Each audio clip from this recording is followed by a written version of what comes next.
Hi, I'm Jillian. Thank you for joining me. Quillette Magazine asked two philosophers and two psychologists to respond to this interesting, although not unique, question. You can find the link to the Quillette article in the description below. The challenge in addressing this question is that we don't have a singular theoretical framework for normative morality. The first essay of the four in the article identified the three main theories in the West: virtue ethics, deontology, and consequentialism.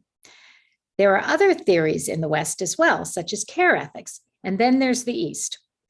While each theory is a helpful moral guide on its own, it's widely accepted that humans espouse and enact a pluralistic moral orientation. So, in other words, when determining what is right and good, we rationally and emotionally, knowingly and intuitively consider, for example, what a good person would do, what one is obligated to do, the potential outcomes or consequences of available options, and the status of relevant relationships. Yet, in addressing this question, we tend to draw on a singular theoretical or conceptual position with its particular set of biases and assumptions. So, we're each in a forest, maybe the same, maybe not. We're talking about trees, maybe the same, maybe not, and advancing our own interests, understandings, and areas of expertise. So, for example, the first and fourth essays seem to assume a position of moral relativism, so that communities establish their own moral codes and standards. The second and the fourth focus on qualities of expertise, what makes someone an expert. And the third uses a framework of Christian virtue ethics. They're all thoughtful essays, but with their own defined contexts. My attempt to answer this question, therefore, begins with a broadly inclusive definition of normative morality that encompasses all the theories and entails behaviors, conduct, practices, skills, knowledge, wisdom, insights, understandings, foresight, thought, judgment, emotion, attitude, perspectives, relationships, motivations, obligations, duties, and rights. Honestly, is there anything more comprehensive in the human experience? Here's that definition. Normative morality is the pursuit of what is good, right, and virtuous over what is bad and wrong, with respect to the avoidance of harm, the flourishing of humanity and social relationships, and the welfare and well-being of our social and natural worlds. Since I define normative morality as a pursuit, my answer to the yes/no question, is moral expertise possible, is no. There is no such thing as moral expertise, for humans anyway, because there is no end that might be achieved. Higher levels of competence, awareness, motivation, etc., are always possible and always just out of reach, a moving target. Life circumstances and situations are ever-changing and uniquely challenging. Dilemmas present us with more than a single good, right option from which we might choose.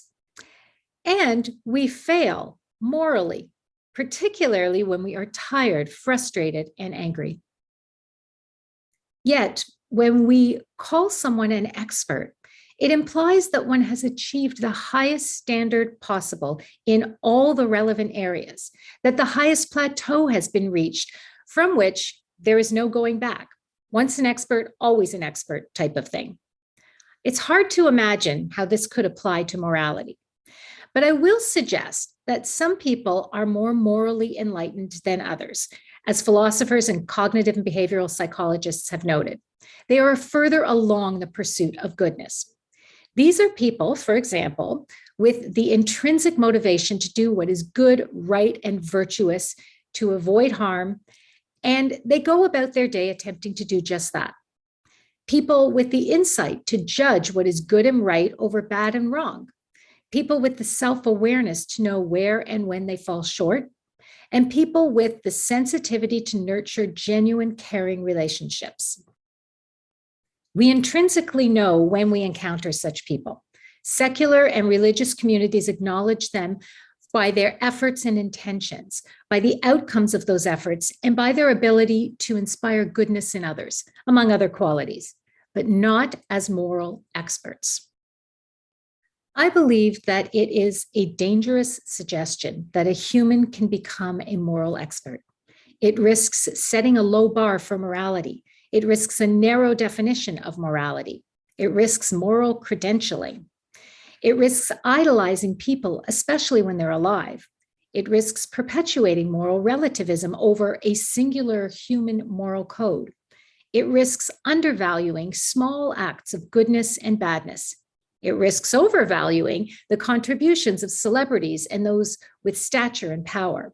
And ultimately, it risks stunting individual and collective human potential.